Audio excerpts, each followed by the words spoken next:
everyone! This video is a recording of the Books of Wonder virtual discussion with 2ET Sutherland, the author of only the best series in existence, Wings of Fire, that took place on Saturday, August 1st, 2020 using Crowdcast. There will be spoilers for Book 14, The Dangerous Gift, including a wonderful excerpt of Chapter 2 that I am currently working on the transcription of. Also, there will be spoilers for everything else, but that is kind of a guarantee, I suppose, given that it is an event for the entire series, not just Book 14. Also, I just want to apologize for any background noises or other disturbances, and for how the audio and video will sometimes momentarily freeze. But that seems to be more of a widespread and connection issue, so there's not much that I can do about that. Oh, and also it's 80 minutes long, so you might not be able to see the whole thing.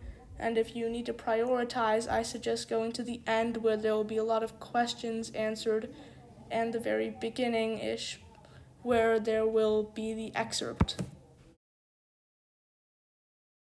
Book 14 because I saw somebody wrote, "Show us the snails." That is too funny because I literally thought about bringing my snail up here. Except, you know what would happen is that I would bring out a snail and I'd be like, "Here's my snail," and then in 5 minutes I'd be like, "Where's the snail?" And we would spend the rest of the time with me like tearing apart the attic trying to find the snail. So it would be bananas. And I think we'll skip the snails for today. Sorry. I am actually in a cabin in the woods. This is where my parents go for the summer. So we have all descended upon them to hide out in their cabin because we were hiding out in our house. And obviously we love it there, but it was very hot. And so we needed to be in a cabin where we could throw our children in a lake occasionally and make them a little more happy about the world. So I know everyone's been trapped inside, and it's been kind of a crazy few months. And it just feels like it's going to be crazy forever. I spend all of my time right now, as soon as I was done with Book 14, I dove into the world of reading articles about what school is going to be like in the fall, which is like very distressing. I'm sure it's crazy for all of you trying to imagine what it's going to be like too. But I know for me, I was hoping to get Book 14 done by the end of March. And that was when we were all hoping to get Book 14 out this year, maybe even September. And then suddenly there was a pandemic and my children were home all day and we were all in like emotional chaos. And so even though we're very lucky, and I'm very glad, I feel very blessed that I get to work from home and my husband is super helpful, it was still like impossible to get the work done. And also because some of you know that Book 14 is from Queen Snowfall's point of view. And Queen Snowfall is dealing with this plague that just hit the Icewing Kingdom. So that was really strange for me to try and wrap my head around writing about the aftermath of a plague while we were still in a plague. So it kind of made my head explode a little bit. Anyway, so Scholastic was very patient with me, and I took a bit longer than I wanted to. And then not their fault, but the printers were also like, you know what, if we can't get it by this exact day, then there's just no way we can get all the books printed in time to get them to you as soon as we want them to. So that's why the book has been moved to March, and I'm really sorry, you guys. But hopefully this little sneak peek will help, and we'll have a cover really soon. So the cover will also, I think, be really awesome, and I can't wait to show it to you, maybe in the next month, I'm hoping. And then we're going to have the graphic novel of Book 4 will come out in December, and we're also doing a bind up of all the winglets that were produced online, all the the e-short stories. So they'll be, that I think is coming out in September or October. So you'll be able to get that. It's not, it's not Book 14, and I'm sorry, but at least there's a few little things coming between now and then. And I'd love to do more events like this. I just have to sort myself out. But thank you so much to Books of Wonder for letting me do this with them. I have to tell you guys that Books of Wonder is one of my very favorite stores in the world. I love going there, and I miss you guys. And I would, hopefully one day we can all be in person there together again. But yeah, so they now have all these signed books, so you guys should order from them and order like lots of other books too. I ordered a book from them not too long ago, so this is one of the things I'm reading this summer. We love Sal and Gabby. I loved the first one so much, and now this is the second one. If anyone who can't see it, it's Sal and Gabby Fix the Universe. which we could use some people to come along and fix our universe, I think. So I'm very excited to read that. And so they have lots of wonderful books. You should order many, many books from them. Yay. And thank you again to Chewy for signing the books. And, we have pretty much, we have every single one of your books right now signed. They're beautiful, super fun. There are so many people that I can already tell are hardcore fans, but if you want one of those signed copies, if you're missing, one from your collection or, one or two, we definitely have them. And there are so many people right now. There are over 300 people right now, and you guys are all so fun. So I will let Tui get to reading if you're cool with that. Sure. Yay! Oh, amazing. All right. All right, Tune cool. in, guys, and take it away. Okay, so this is book 14. This is it's a little ways into the book. I think it's chapter 2. And I'm going to kind of jump in the middle of a scene. This is Snowfall. Queen Snowfall has been by herself for a few minutes, and then now she's interacting with Lynx. And now I think a lot of you remember Lynx from book 7 because I hear about her a lot. So this is a scene between the two of them, which I thought maybe you guys would enjoy. Okay. Lynx? Hi, said the dragonette. Hello, thank you for not freezing me. Hi, Snowfall. Queen Snowfall. Snowfall snapped automatically. Lynx had been her biggest competition all through school and training, at least after Hailstorm was captured by Skywings. She was only the daughter of a minor noble, but she was hardworking and clever and good at making teachers like her, and Snowfall had wanted to strangle her more than 1,000 times. Right, Lynx said, glancing over her shoulder, as though she was already regretting this conversation. Queen Snowfall, sorry. She didn't sound sorry. She sounded like she always had, challenging Snowfall to races around the palace or arguing over points of Icewing law in class. Snowfall narrowed her eyes. Lynx was still a year away from moving to the adult wall, and without Snowfall or any of the cousins left on there, Lynx had been sitting easily at the top of the dragonette list. So you guys remember, this is from the Icewing Kingdom, how they have the wall of names that the queen is supposed to rearrange every once in a while to put the best dragons at the top, and there's a whole hierarchy. But Snowfall could move her down. Snowfall could flick her all the way into the 7th circle if she wanted to. Snowfall was the queen now. Deciding that Lynx was a disrespectful nobody who deserved to be squashed back into her place was absolutely Snowfall's job. What are you doing here? Snowfall demanded. Are you spying on me? A normal dragon, with a healthy fear of punishment, would have denied it immediately. But Lynx made a rueful face, spread her wings, and said, I am, actually. What? You are? Snowfall scowled at her. Why? Is she working with the Nightwings? Or the invading dragons? Or Crystal? Or all of the above? Or is she writing to my cousin Winter about what a terrible job I'm doing? They were always too friendly, those two. Maybe she's convinced him to round up a bunch of sea wings to attack us. I don't know why, but it's possible. Because I'm worried about you, Lynx said frankly. Snowfall, are you all right? Snowfall's entire brain stopped working. It just rolled over and lay there, suddenly full of nothing to say after months of nonstop yelling about everything. Her mouth was all, hello, any thoughts? And the response was apparently, nope, just flap around like a bewildered walrus for a while. Snowfall? Lynx said after a moment. Did I break you? She reached out and tapped lightly on Snowfall's forehead. Nobody tapped on the queen's forehead. Snowfall jumped back and stared at her. Nobody asked if the queen was all right either. She had never been asked that question, and certainly not since she became ruler of the whole kingdom. Of course I'm all right, she snapped. I am the queen. Those two things don't necessarily go together, Lynx observed. I think maybe the opposite, actually. Why don't you think I'm all right? Snowfall demanded. What are you trying to say? Do you think you'd be better at this than me? Oh my goodness. Lynx edged away a step and looked even more concerned. Well, not even remotely. I would never want to be queen.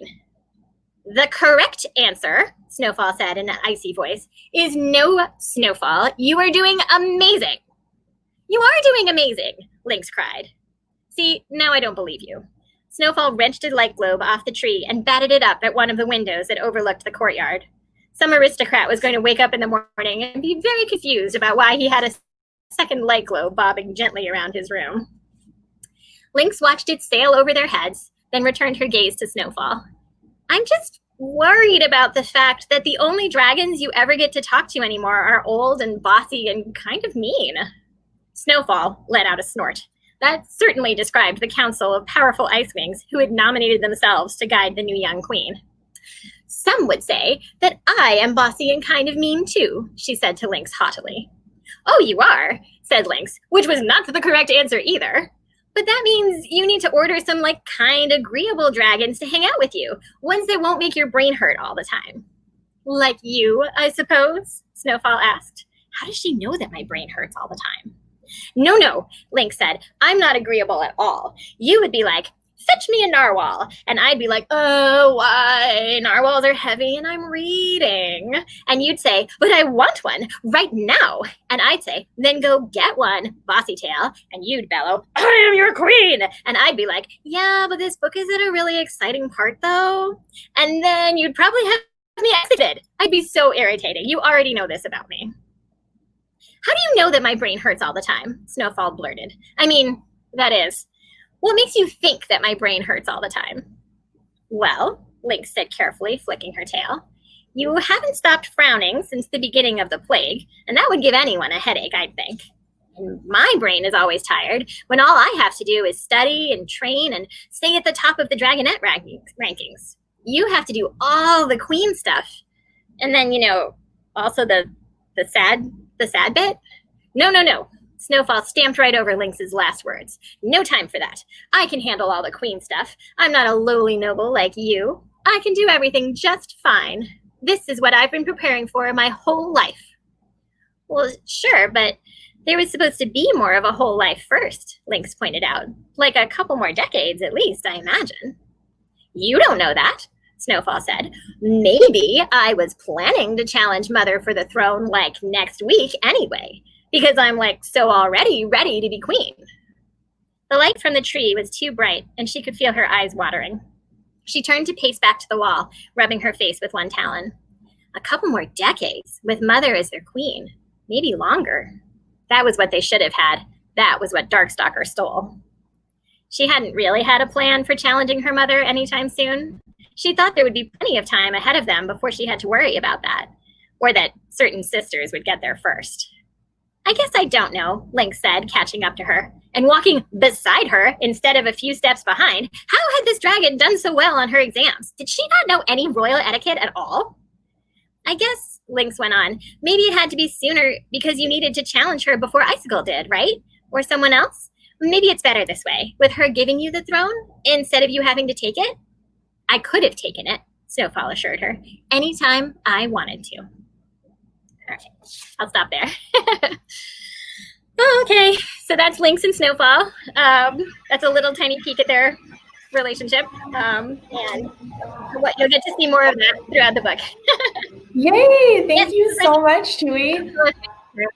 I was going to say, the person who just guessed that Crystal is her sister is right. Crystal is Snowfall's sister. Amazing. I'm laughing. I saw a couple comments. I was watching the chat while you were reading. Someone compared Snowfall to Azula a little bit from The Last Airbender.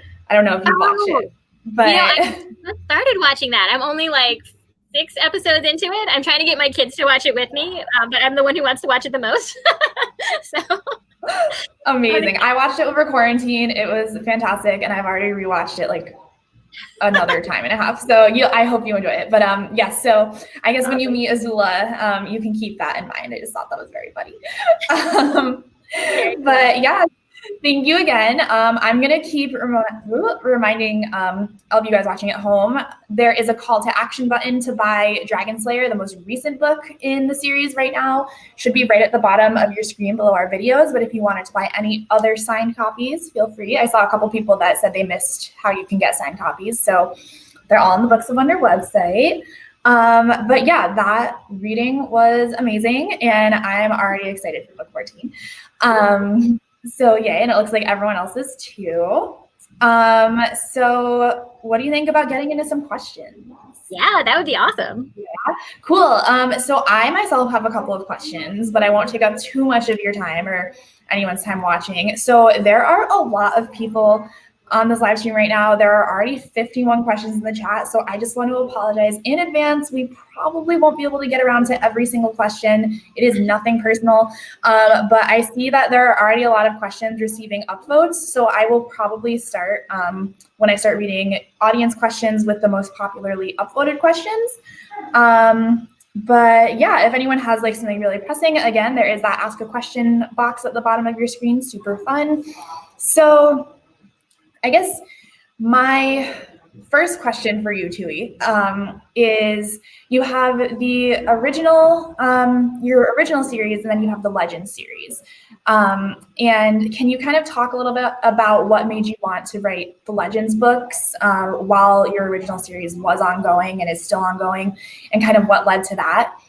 Yeah, absolutely. Actually, it's a great question. So my original plan was the first 5 books in the series, and I knew, I had kind of an idea of how those 5 books would go. And then as I was writing book 5, sort of the end of book 4, beginning of book 5, my editor and I started talking about carrying on the series and doing books 6 through 10. And I actually proposed a standalone at that point. I was like, I knew what was happening in book 5 with the humans that show up there. And I was like, I could do their point of view at this point. And she said, no, I think we should keep going and get into the rest, like do some more dragon stuff, which I agree with her. I think she was totally right. So we went on to 6 through 10. But sort of halfway through that arc, as I was finishing book 8 and planning book 9, I realized that there's a big thing that happens at the end of book 8. I'm sure most of you have already read it, but which was going to be a huge plot point in book 9. And I couldn't write that character's story until I knew how it all began. So Dark.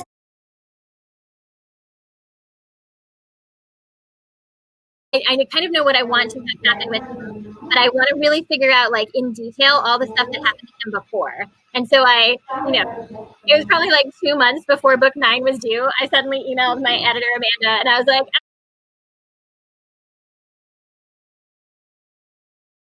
so nice about it. She said, yeah, of course, that sounds cool.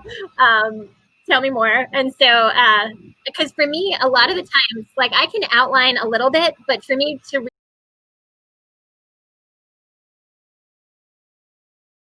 me figuring out his whole backstory, and I'm really glad I did, because I had a plot point that I thought I was going to work into book 9, and I then decided as I was writing Darkstalker, I was like, oh no, I can't actually do that to this character. So I'm glad I got to write Darkstalker first. And then as we started writing these books, I went back to Amanda and I said, okay, I think it's actually really time for the human book now, because this is a little bit of a spoiler for book 14.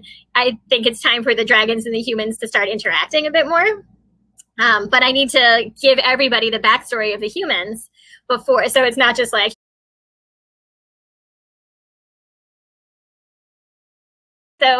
so that's where I was like, okay, I get to write. I should probably write Dragon Slayer. And she was the one who said, would between 13 and 14 be the right place for it? And I said, I think so. Yes. So so that's why I worked on. I decided to be Dragon Slayer. Awesome. Thank you. And that kind of segues into my next question with Dragon Slayer. So you write mainly from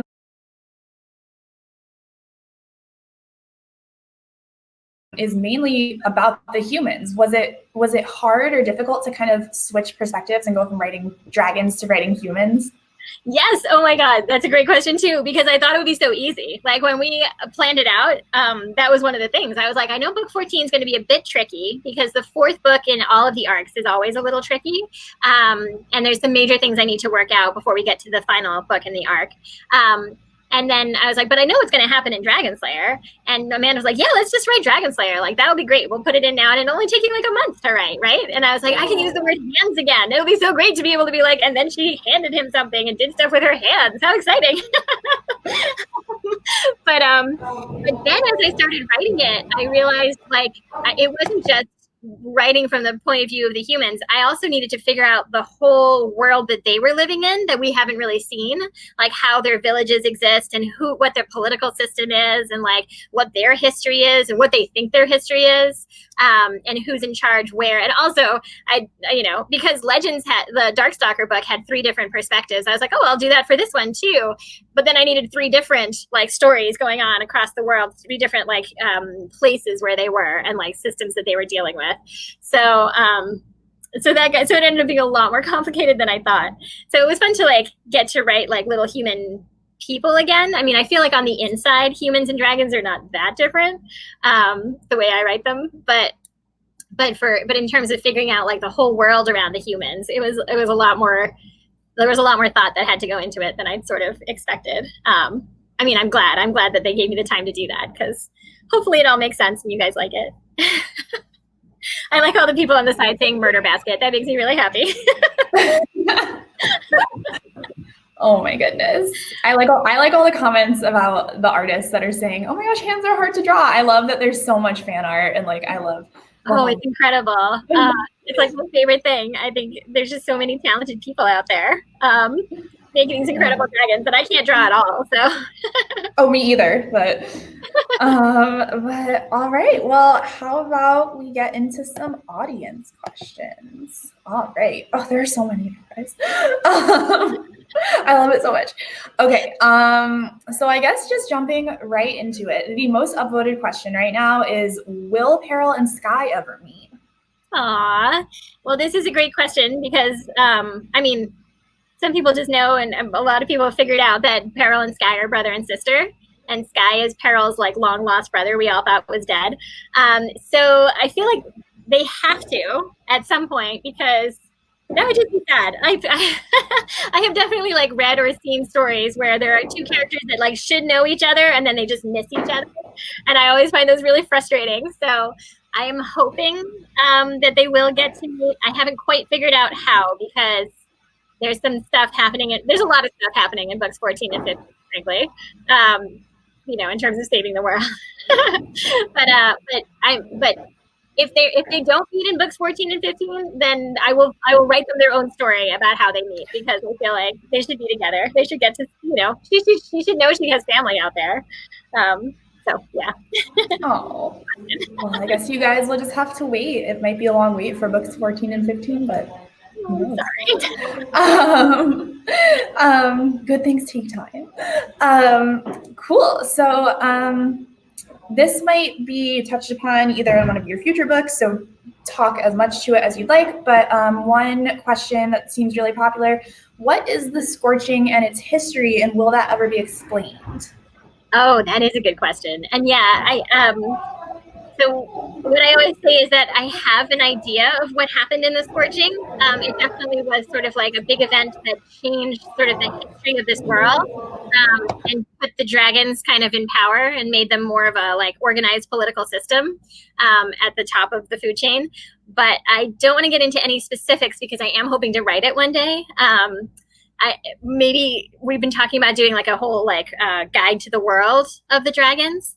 And so that would be the place for it, I think, so that I can give you all the details, because I don't want to say anything now and then change my mind as I'm writing it. But I have it in my head what happened. So hopefully I'll get to write it for you one day. Don't leave. Puppy. Sorry, the puppy was getting relieved. I was like, no, that's going to be noisy. Oh, no, that's okay. Sorry, my mic was muted. Also, to anyone watching, I am in our store right now, which is open for all of you New York City people. I apologize in advance if there's like some feedback from customers. But I apologize if there's any parking. Cool. So let's see. Oh, this is a good one. Wings of Fire was released in 2012 and it's now 2020. So some of your readers have literally grown up and become adults while reading this series. It's targeted towards middle grade readers, but do you think, these now teens and adults can still enjoy it, or do you keep them in mind when you're writing? Can you speak a little bit on that? Sure. It's interesting because I don't have like a specific reader in mind as I'm writing. I've always hoped that it was a series that like could appeal to different ages on different levels, like that like my 8-year-old, well, actually, I was going to say my 8-year-old would enjoy the battles, but what he would rather see is them perform like a theater scene. So, but there are some 8-year-olds that maybe would like the cool battles and the stuff going on in terms of the war between the dragons, and then I think that there are, like the 12-year-old that was me would be all about the relationships, like which dragon should be with who, and like all the shipping. I would like, we didn't have the word shipper when I was a kid, but oh my gosh, would I have been like one of you guys. So,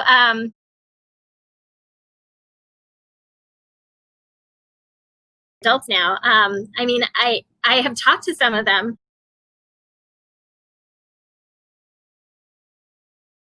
Smart, and it makes me so happy to see how incredibly smart you guys are, basically, and all the things that I'm thinking about as I'm putting it in there. It's awesome to know that. Sorry, my dog is growling, and that's not me. I'm not growling at you, just FYI.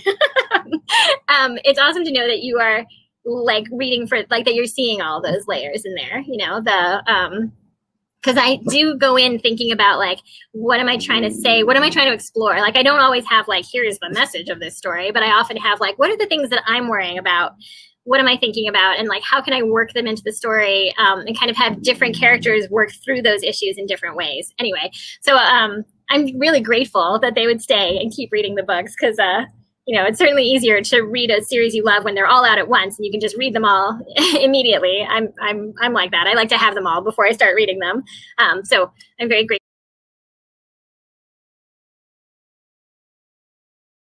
they get older.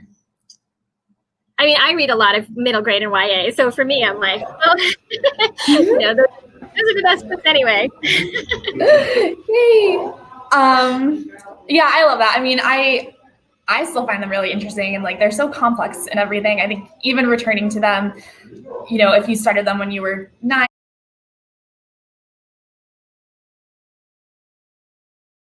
Okay, so another cool question is, how do you personally think that you would use animus magic?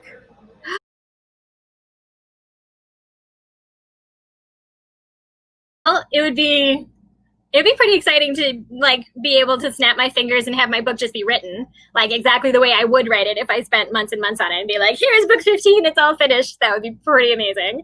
But I will say, some of what I wrote in book 10 was me kind of working through what I might do with animus magic and how it could backfire. So the fact that like Kibley's first instinct is, if I had animus magic, I could make everybody like me. I'm like, that's a little bit, that's like one of my first instincts too. I'm like, well, then I could, then I wouldn't have to worry about people not liking me, which I think everybody does. But then, Darkstalker kind of does that, and Kibley kind of realizes like, well, that's probably not great actually. Like it's not an awesome spell to cast on everybody. And then there's stuff in other parts of the books about using it to protect your children. So everything Clearsight does, it's not with animus magic, but the way she uses her magic is to protect her own children and like try to make their lives as happy as possible. And then there are ways that can backfire too. So I spent a lot of time going in circles about like, what if I cast this spell, but then it went horribly wrong. So hopefully, I don't know, maybe getting a spell to write all my books for me would be I don't know how that could go horribly wrong, but I'm sure I could think of something in like the next 10 minutes. Because I think that I don't know. I love writing about magic, but I also think that it opens up a lot of questions about like what could happen. So anyway, that's my answer. Oh, you know what? No, wait, I would solve climate change. That's the thing I should have said. I would solve climate change, and I would make the pandemic go away, and I would let everybody go back to school and be happy again. That's a pretty valid way to use it, I think. All right, so another very upvoted question. Is there a part of the series or a specific book that you're especially proud of writing or that's very close to your heart? Oh, gosh. I really loved writing Clearsight. I really liked how she turned out in terms of the seeing all the different futures, because I knew that was going to be tricky, having someone who could see the future, and then also knowing how each of her choices would change the future. And so ways to sort of like short circuit all of her careful planning and sort of show that no matter how much you think about the future, you won't necessarily be able to shape it the way you want. That was one thing. I loved writing book 8, especially Cliff is one of my favorite characters that I kind of threw into book 8, and he was really fun to write. I love Bumblebee too. I like writing all the baby dragons. I like just I think they're really fun. So proud of. I don't know. I guess I'm kind of proud that that the series is still going, which I don't feel like is all due to me. It's like Scholastic being so supportive and you guys being so awesome and buying them. So I'm pretty excited about that, because I wrote books back when I was a baby author where I was like, this could go forever. I have so many ideas, and then it would be like one book and that was it. So it's really nice to be able to stay in this world and get to keep playing with all these dragons. And I love that there's so much fan fiction. You know, we talked about the art, which is amazing too. And so like the artists and the fan fiction writers out there who like, I want, you know, them all to come in and play in this world with me and like make up their own dragons and stories. I love that so much. So yeah, so I'm very, I don't know if I'm so proud, grateful and humbled is how I put that. There's my mic. Cool. Let's see. Someone asked, and not sure how spoilery this might be, but they said they're curious about the Dragon Slayer characters. Will they ever become a part of the main series or intertwine with it, or is this just kind of like a standalone in their story? That's a really, really good question. I think, I mean, it is kind of spoilery to say, but I think it's all right. Say that you will see 3 Dragon Slayer characters.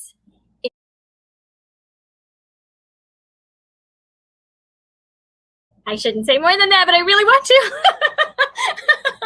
But yes, it may not be the 3 you expect.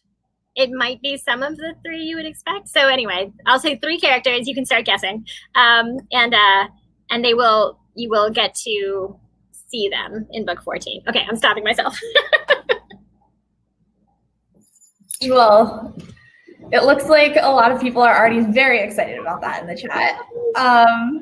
We have a question about the Mud Kingdom and just wanting to know more about that, because it looks like, you know, aside from clay, yes, that point of view, there's not a whole lot about it. So can you kind of say a little bit more about the Mud Kingdom and culture?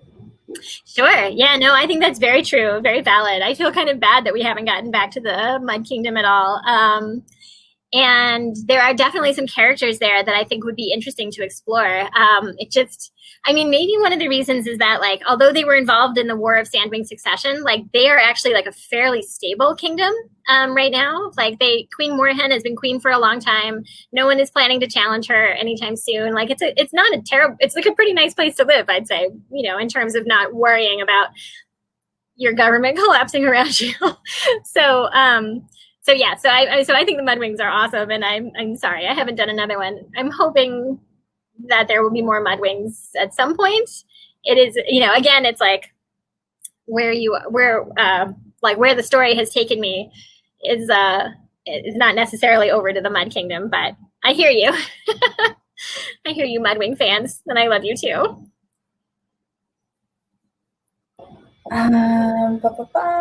Sorry, there's always a delay when I go to unmute my mic. Cool. This is fun. Do blue moons or super moons like we have affect Nightwing abilities, do you think? Oh, interesting. That's a good question. I mean, so the way it's that I've written the books right now, it's just a matter of like which moons are full and how many moons are full. So I haven't put in anything about blue. I haven't like planned out anything about blue moons or super moons, but I don't want to say definitely not, because you know, anything can happen. So I'll save that as like a potential future thing. We'll see. It's a good question though. Cool. How did you decide on the name for the series, Wings of Fire? Sure, Wings of Fire. So I wanted something that would make you think of dragons right away. So I was looking for like words, if you put them together, would sound very dragony. So it's kind of a very basic beginning with Wings of Fire. And then I was writing the prophecy, and I rewrote that first prophecy over and over again. And I started thinking like that I could work Wings of Fire in there as sort of a metaphor for like, you know, for for the like believing in yourself and having like the power to fulfill your own destiny and choose your fate and all of that. So it's all so that's why I kind of slid it into the prophecy as well. So it'd have like the meaning, the sort of initial meaning of just like, oh, think of dragons, and then sort of the underlying meaning of like you have this like extra power, like sort of lifting you up of your like own self-confidence and belief in your own destiny. Does that make sense? Kind of a complicated answer, but yeah. Oh no, I like that. I mean, I feel like it's definitely a super, it's recognizable now. It's a huge series. I actually was just scrolling through the questions little panel, and that was one that's come up a couple times is, did you expect this to be such a big, huge thing? Or was there a point when you kind of looked up and realized like, oh, wow, like I like have all these books and this is a thing? No, I wouldn't say I expected it to be like a big thing. I guess, I mean, I had written a whole bunch of books before these that didn't take off, that weren't like a huge success, like in terms of sales, but in terms of me feeling like, oh, I wrote them and I like them the way they are. That for me felt like the first time I held like a published book of mine was like, that was success for me. I was like, look what I did. So with these books, I think that the things that have made me feel like so excited about how it's doing are, first of all, getting to continue on after book 5, getting to do like books 6 through 10 was like, no, that was very exciting because I was like, I get to keep telling these stories. I'm so happy. I think also another thing that made me feel like, oh, like maybe even Scholastic thinks these books will do well is that they put like shiny foil on the covers, which sounds ridiculous, but the first few books I published like didn't have that. So for me to get like shiny foil was very exciting. And then the first day that they hit the New York Times bestseller list was very exciting. Like I ran downstairs and I was like, children, guess what? I'm on the New York Times bestseller list. And my kids were like, okay, what's for dinner?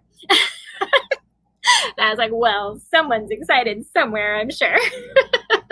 So, so I think there's like different moments that are like exciting along the way. But just like the opportunity to get to tell these stories and to have like the people at Scholastic and then meeting the fan wings and getting to know like that they care about these characters. That's the best part for me.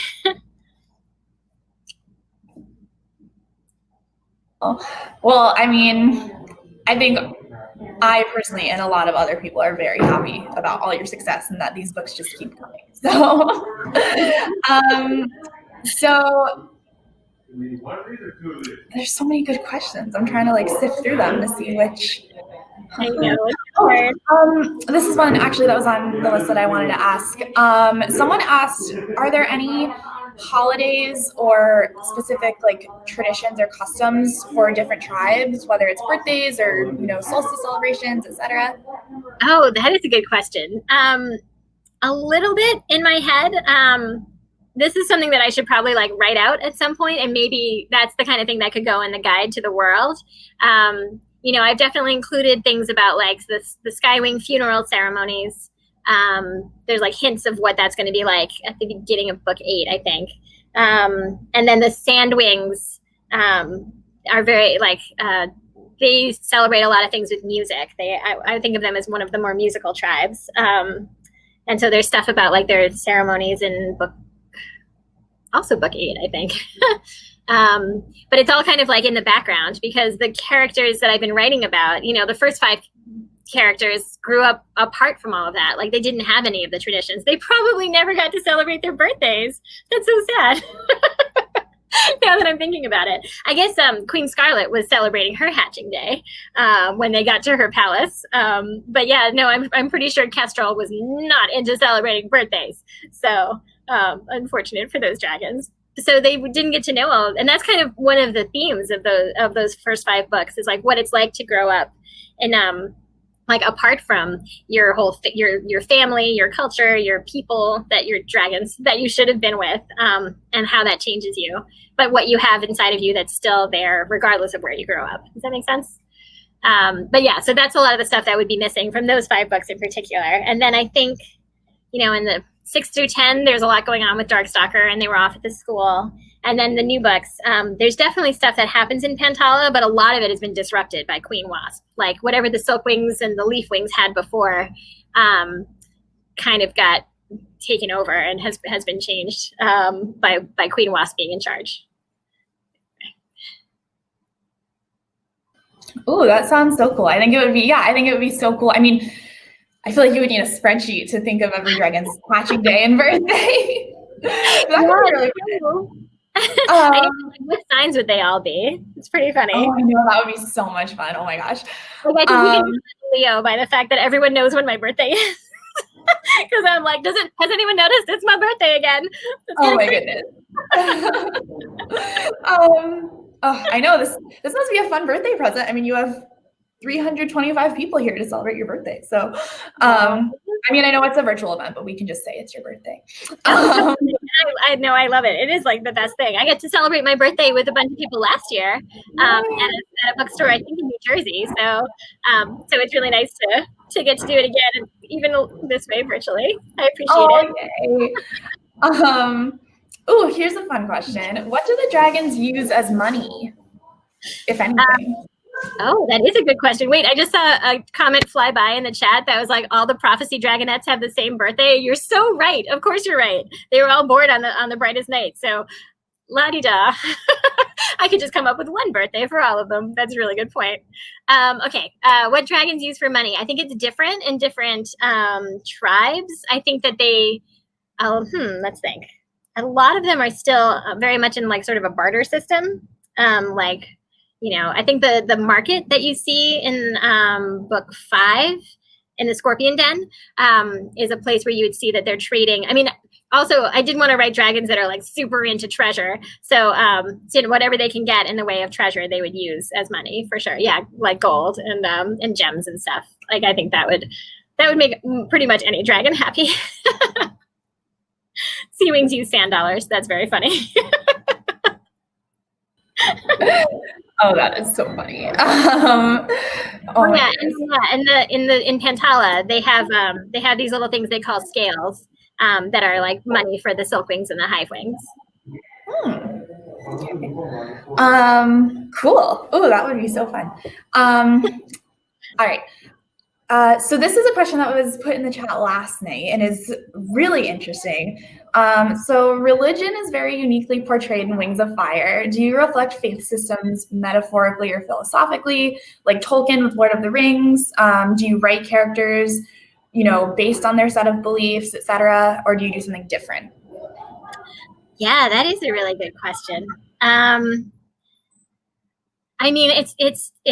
I feel like the real answer, like I'd have to go into a lot of depth about my like religious background, and like I went to a Baptist missionary school in Paraguay, but then I also like studied Buddhism in college, and I'm married to a wonderful Jewish man, and we are raising our children Jewish. So there's a lot of pieces that kind of come together in what I'm in my brain as I'm thinking about this stuff. So, but I think that like for me, what it really comes down to, especially in a fantasy world like this, is more of a like moral grounding. And I do feel like I think a lot about like the dragons like choosing right and wrong and choosing to help other people or other dragons, over themselves. I think that there's a lot of elements of different religious beliefs or philosophies that hopefully come together. I feel like, if you want a really good answer to this, you got to find a grad student who could write a really good essay on all of the things that I've tried to weave into the books. I'm not sure that I could explain it quite as well. But it's definitely like a big part of what I'm thinking about is just the, not necessarily like putting it in the framework of a religion, but thinking about, what we owe to each other, all the stuff that you find in The Good Place, right? That they talk about, like all those questions of like how to take care of each other and like what it means to be a good dragon. So I hope that answers it enough. That was a good question. No, yeah, that was a great question. So this is another one that might be a little spoilery, but just because we talked about animus magic before, one of the highly upvoted questions is, how did animus magic come to be? Oh, yeah, that's another one I feel like I shouldn't answer in case, like, if, yeah, I don't want to get too specific because there could be like an origin story that I want to get into, or I might want to leave it as just like magic is magic and it magically appeared. So, I'm sorry that I can't answer that more specifically. It depends on what I get to write and when. So we'll see. Yes. Cool. So we have some time for a couple more questions. Again, I'm really sorry that I cannot get to everyone, but I'm just giving you Me too. a little warning. But so there are a lot of people curious about the Legends series. And I know that there are, kind of 5-book grouped arcs for the main series. Where do you kind of see the Legends series going? Do you think it'll just kind of be like a fun passion project, or is there an established arc for it, or what can we expect out of that? Yeah, good question. So I'm not thinking of Legends as an arc. I definitely wanted those to be the standalone books, which you could actually read even if you didn't read all the others. It's just kind of like, here's, a story about Darkstalker and a story about the humans in this world. But I have an idea for another one, especially because I think someone pointed out somewhere that Dragon Slayer has a little tiny bit of a cliffhanger ending. I'm sorry. And my poor editor, the minute she read it, she emailed me and was like, I knew you were going to do this to me. That I would immediately want another human book. And I'm sorry.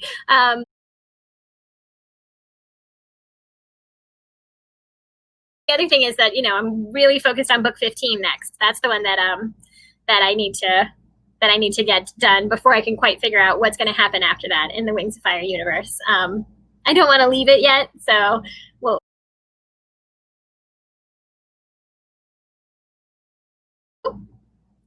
Is it just me?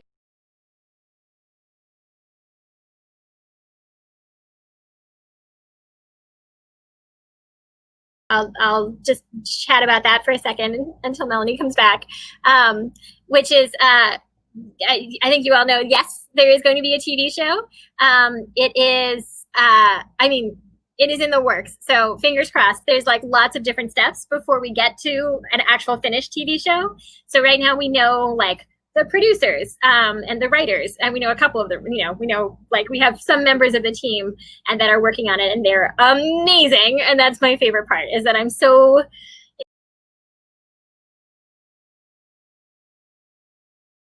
is incredible. And if any of my sort of older audience readers are watching, her documentary The 13th, which is on the Netflix right now, is it's mind-blowing. It's really well done and really upsetting, but it's but it's supposed to be. It's really good. Anyway, she's amazing. She did Wrinkle in Time, which is so great.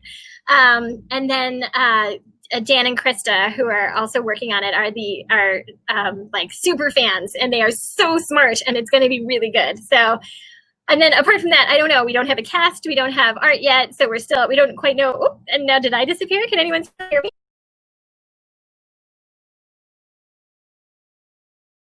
Magic. It just happens, and it might happen, and it might work, and it might not. So we don't know yet. I don't know where it's going to be, and I don't know what it's going to look like. But but what I do know about it makes me very excited. Oh, good. You can see me and hear me. Thank you, Xbox Cat. Thank you. I hope that that it that it'll move along, and we'll see what happens with the TV show. I think it'll be cool.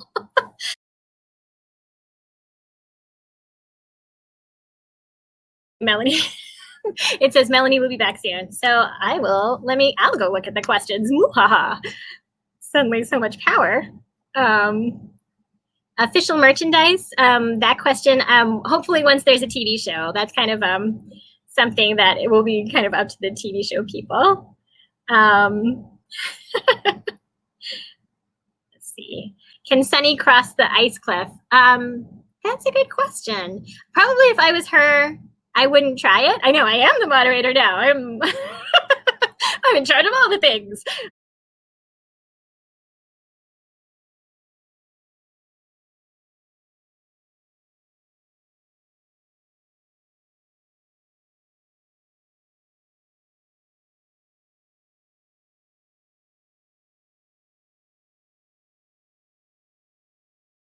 our house in Boston, there is an attic that is entirely full of like copies of my book. And if suddenly I also get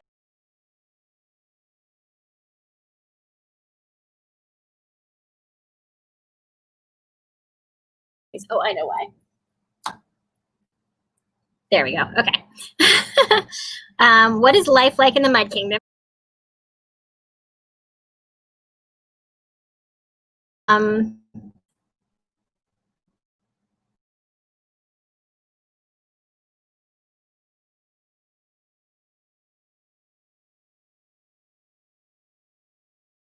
That I have read and am planning to read. I showed you Sal and Gabby. This is another one that I'm hoping to read soon. It's called The Waiting Age by S.E. Grove. She wrote this amazing trilogy called the Mapmakers trilogy. And so I am excited to read. This is her newest book. And so that's next up on my list. I also just read The City We Became, which is an adult book by N.K. Jemisin, and that was really fun. And then this is like, it's technically an adult book, but it has a lot of kids in it and with cool powers. It's about a guy who is like in charge of he's one of the people who works for the Department of Magical Youth. And he's sent to this house on this island to see if the kids with superpowers there have been taken care of properly. And then he discovers all their weird, cool powers. And then this is another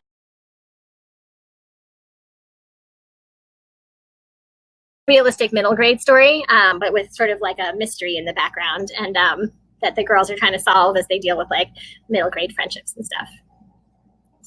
Oh, the plushies on the side. Yes, me too. Oh, do I? Okay, it says I have to re-invite Books of Wonder to join me. Oh my goodness, I have no idea how to do that. Isn't it fun to get to see how things work? Options? No.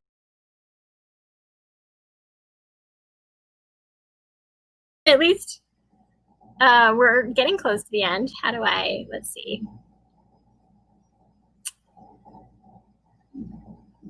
I see the question, can I audition for Sunny? I mean, I would love that. I would love to, I wish I knew more about how to like get you guys auditioning for stuff, because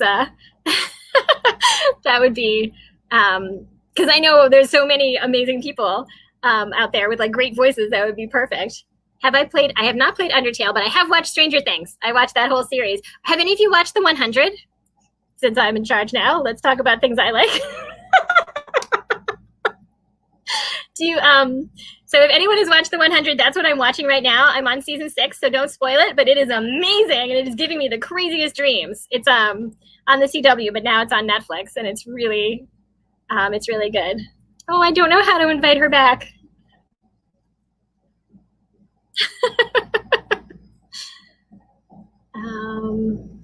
Books of Wonder. Oh no, that took me away.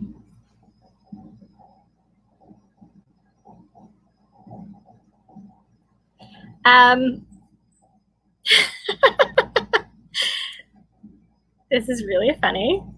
Yes, I've heard I should watch Dragon Prince. That is a book that I have been told. I mean, a series.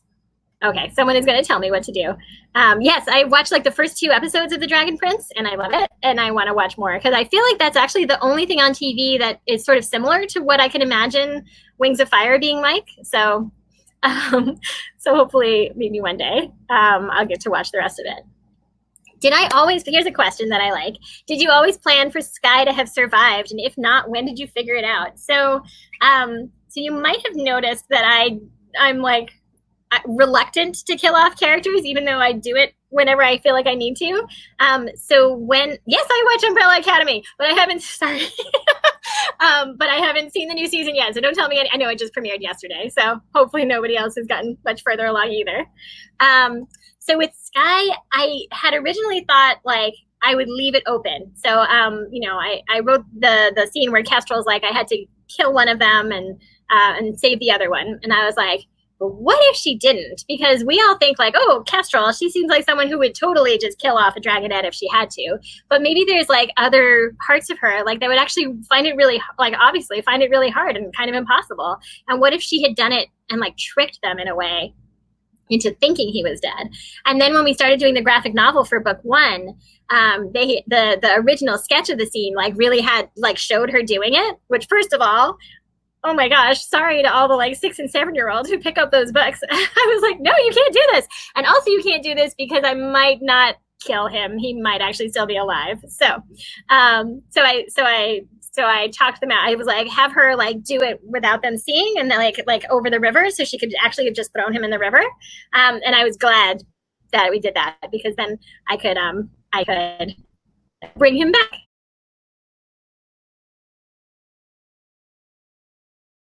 Sure. Oh my God, how do you?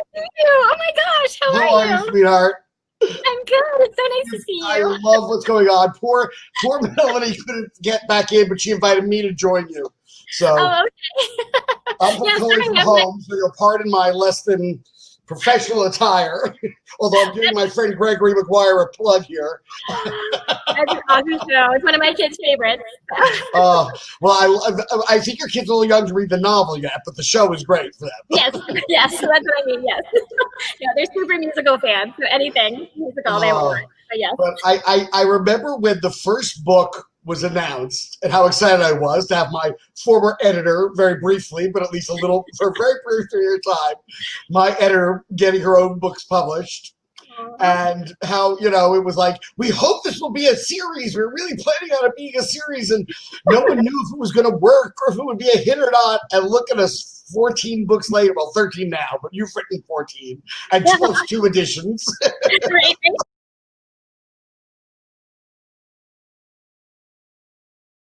So it's yes, everyone on staff read it and loved it, and we were so enthusiastic about it. Oh, thank you. But that's because it's such a good book. Oh, thank you. Aw. Well, thank you for organizing this too. This is I want to ask you, as a former editor, what was it like to be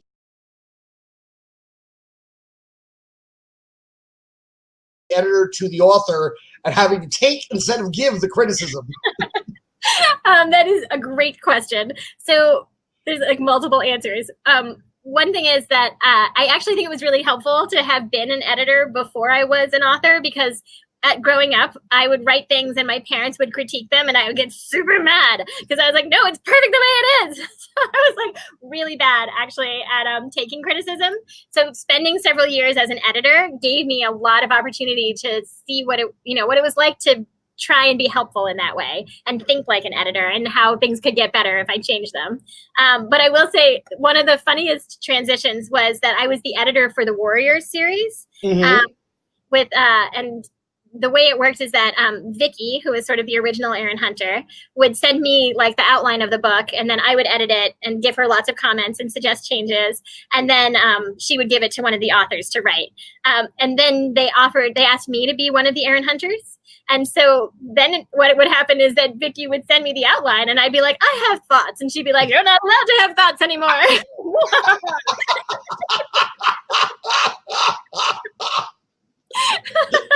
So that was really weird. I mean, it was lovely because Vicky is a good friend and I love her. So it was not too awkward, but it was very strange to suddenly be like, but wait, what if I want to rearrange all the chapters and now I can't?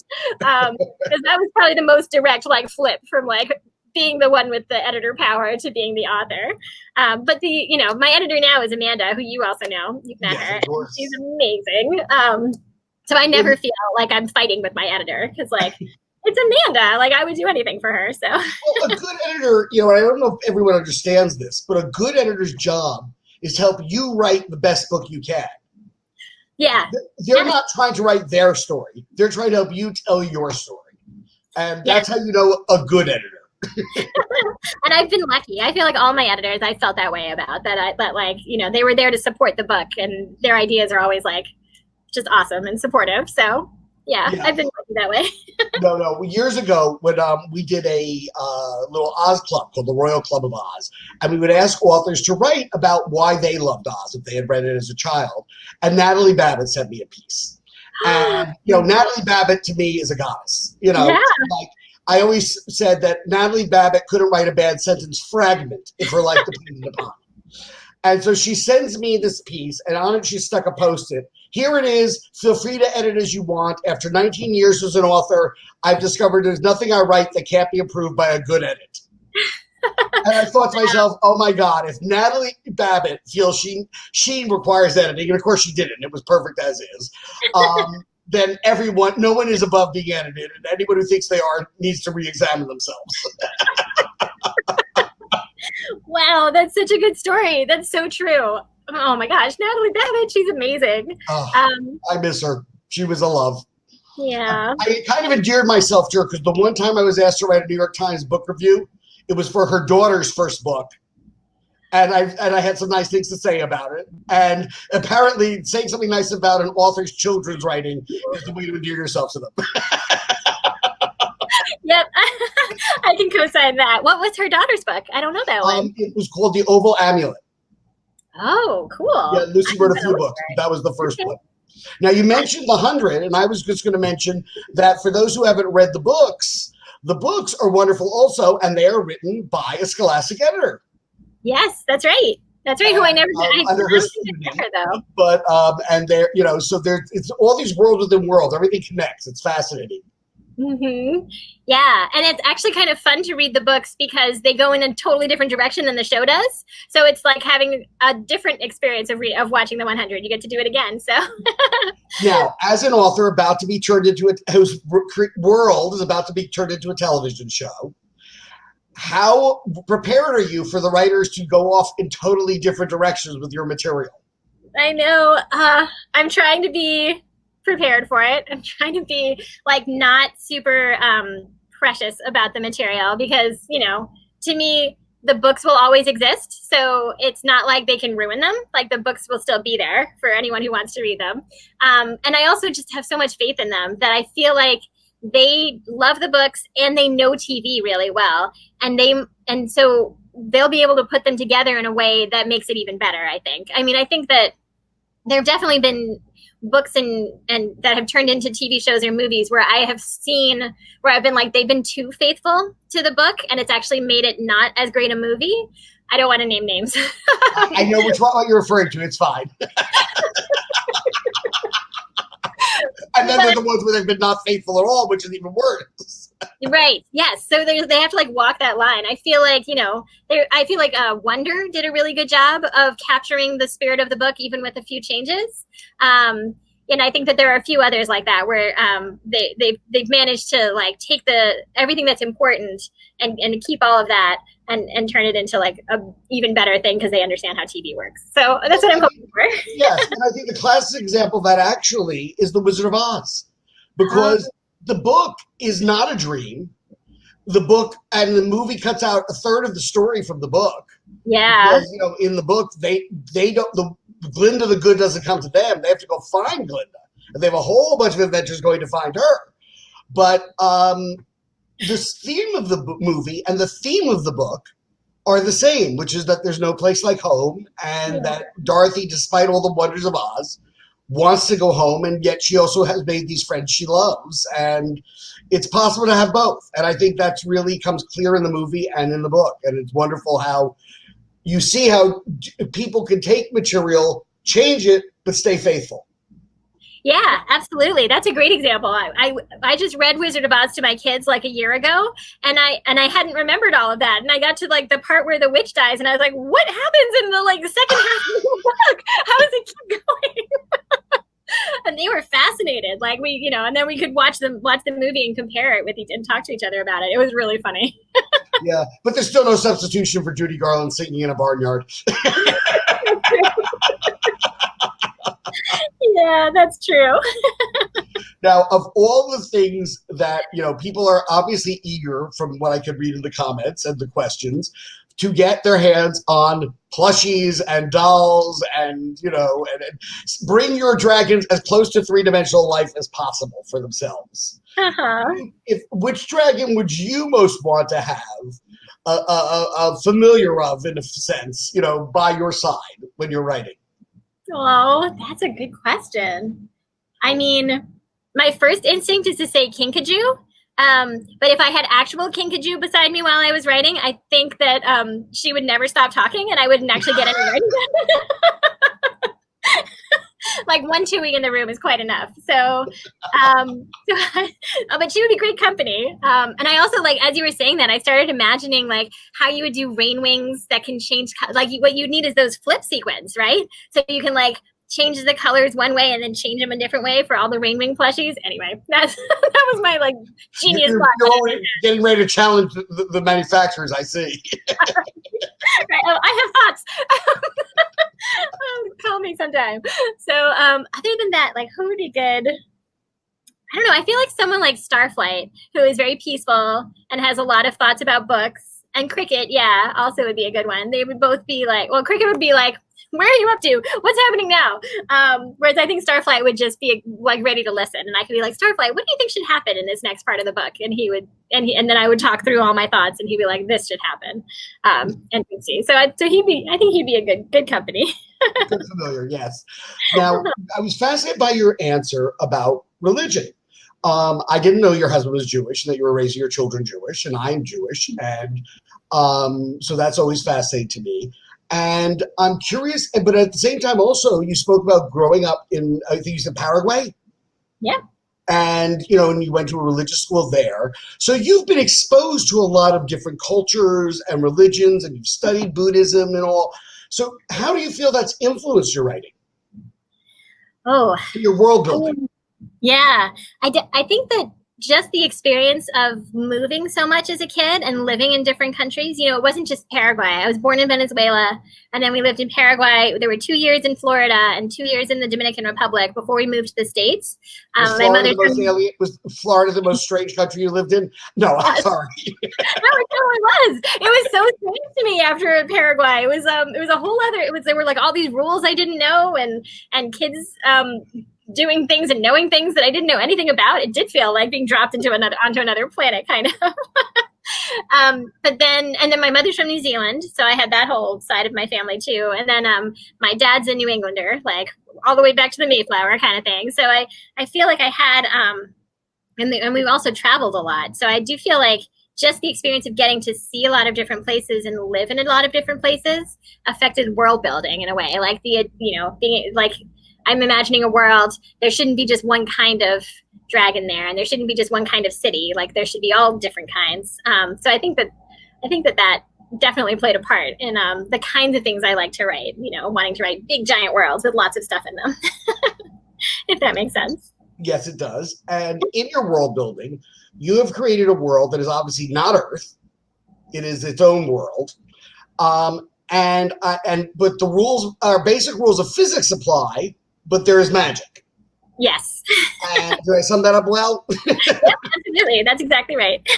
Now, do you envision this as being another planet in our universe, or, you know, galaxy, maybe even another galaxy, but in our universe where somehow human beings have evolved there? Or do you envision this as an alternate universe where Earth ended up with more, where there's a planet where human beings evolved on instead of Earth? And, you know, I'm just curious to know where in your space this world is.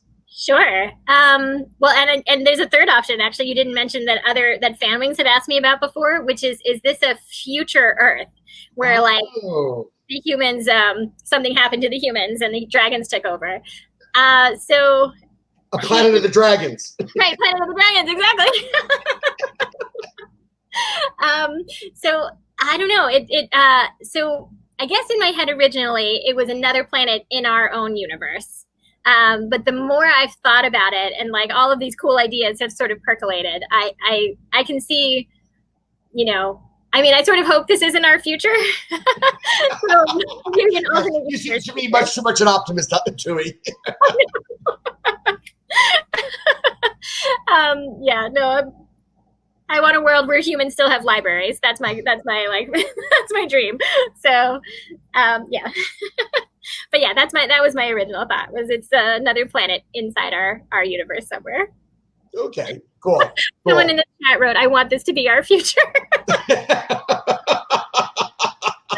Well, I always loved Anne McCaffrey. Oh, now that was another question I want to talk to you about. You know, as someone who's been reading fantasy since the 60s, and I just give away my age there, you know, I read Ursula Le Guin. I read Anne McCaffrey. I read Tolkien. And every author has a very different take on dragons. I love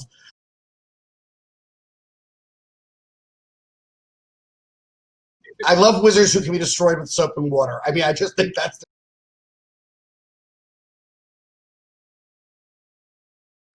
so many different dragon ideas. How did you avoid feeling like you were, being imitative?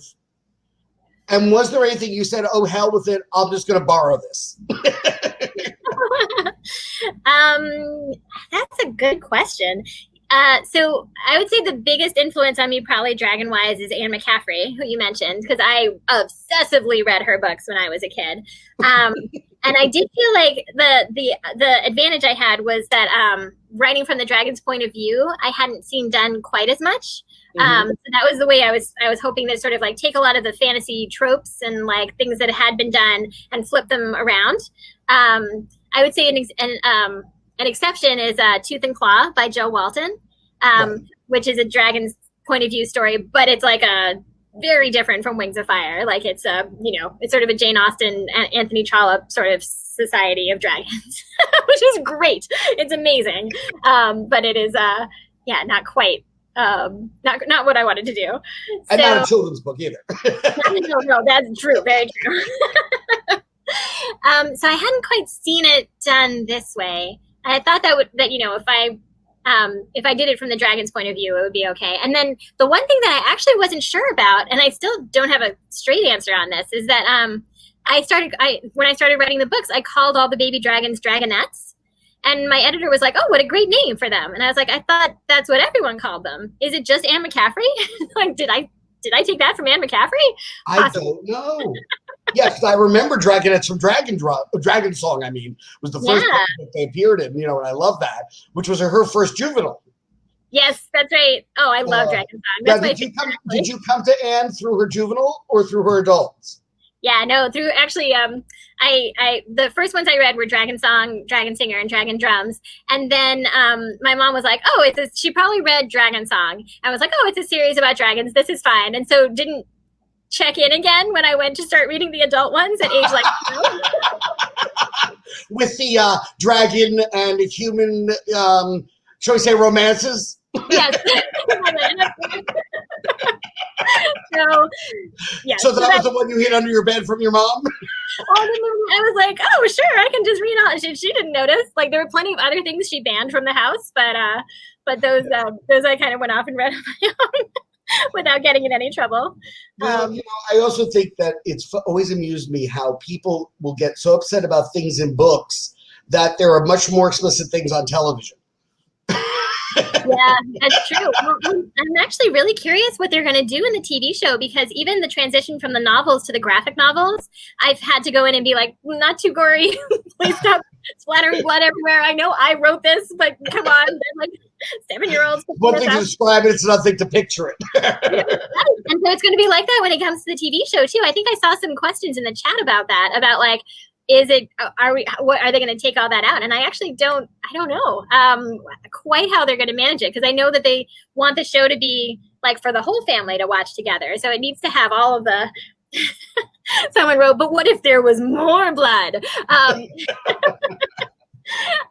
So I think I wanted to still be exciting and have that feeling of like dragons, like at war and like wrestling with each other and, all the exciting stuff happening. But I also wanted to not be too scary because when you see it, it's a lot harder to watch as like on a screen than. Well, of course, it also depends on how they depict it on the screen, but yes.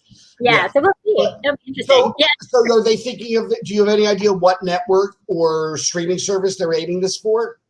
No, I think that's one of the things they're working out now, is like taking it to all the different ones and asking, like, trying to find the right match. So.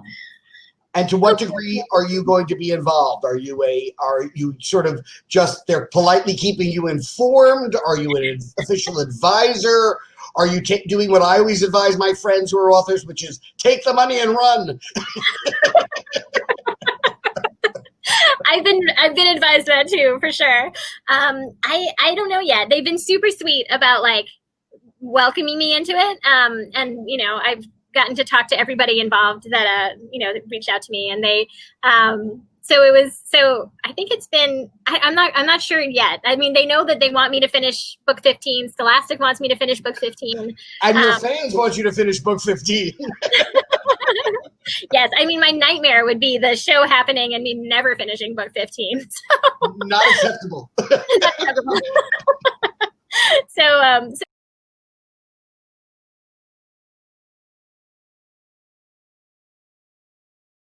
so far. So, you know, I don't want to get in their way. I want them to feel like they can make the best. We want bloodshed.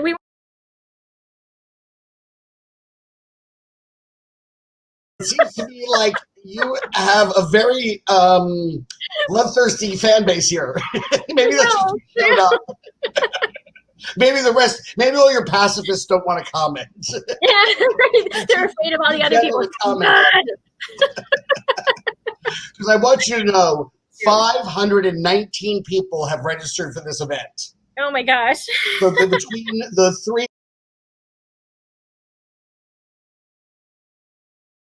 we plan to view it afterwards, couldn't be here at the time, but are registered so they could easily access it later to watch it. I would say this has been our most successful virtual event yet. Oh, wow. Thank you. Well, thank you so much for having me. And thank you all for all your comments and loveliness. I'm sorry I couldn't respond to every single one of you because I love you so much. But this has been super fun for me. Well, I was wondering, Julie, maybe we could email you some of the questions that we didn't get to answer. We can email the answers to everyone so they can at least get their answers later. And this way you don't have to.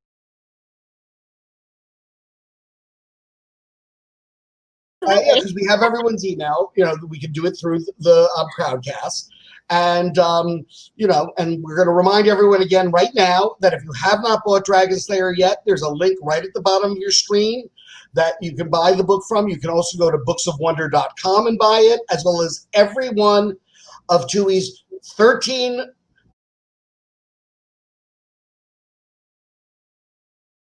in hardcover or in paperback, and the new Legends book are available in paperback as well. We didn't ask Tui to sign the paperbacks. We felt she had enough to do with signing 15 hardcover titles. I imagine her home was filled with boxes for several days. Yes, but it was perfect timing because I'm with my parents and my mom doesn't let me relax ever. So the minute the boxes arrive, she's like, "How about now? Do you want to sign them now? How about now? Don't you want to sign them?" It happened really fast. So I'm curious, do your kids find you the exact opposite of your mom or very much like your mom? I think kind of the opposite. I'm very let's just hang out. The kids will be like, let's go swim. And I'm like, or we could lie here and watch TV. In the middle of the pandemic, I'm like, let's all just watch some more Avatar: The Last Airbender, which I'm trying to drag them through. Or we watched all the Babysitters Club, which was amazing on Netflix. So I'm a bit of a bad influence sometimes. You're very good at plugging scholastic titles, though. Babysitters Club. I didn't even think of that. That's You're so making funny. the publisher very happy. I should really get a list and tape it to my computer and be like, oh, and did I mention Anderson is also very good, Well, now we're seeing just tons and tons of hearts. Everyone loves you, darling, and I totally agree. Love. I think we could go on for hours because this is such a rich and beautiful world you've created, and everyone so loves it. But we've been at this for an hour and 20 minutes now, and I think you probably need to get back to your kids or to walking your dog, one or the other. I was joking at I did a library event like this, and I was like, my mom is probably standing at the door, blocking the children from coming inside. That's the only reason we haven't been interrupted yet. Please tell your kids thank you very much for sharing their mom with all of us. Oh, sure.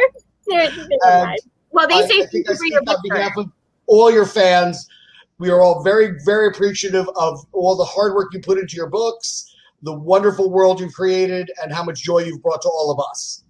Oh, thank you so much. Same, and I feel like I get the most joy just reading all these and getting to interact with you all. So this has been so wonderful for me. Thank you. You're welcome, and thank you all for tuning in. We really appreciate your joining Tui and us here in Books of Wonder. As you just heard, Tui and I are going to exchange a few emails and get together some of your questions that we didn't get to today. And so stay tuned for an email to you about that. And thank you all for being here. Tui, it's been such a pleasure. Thank you so much, Peter. Thank you so much for watching. Please remember to leave a like, comment, and subscribe for more Wings of Fire videos like this one, and I'll see you in the next video.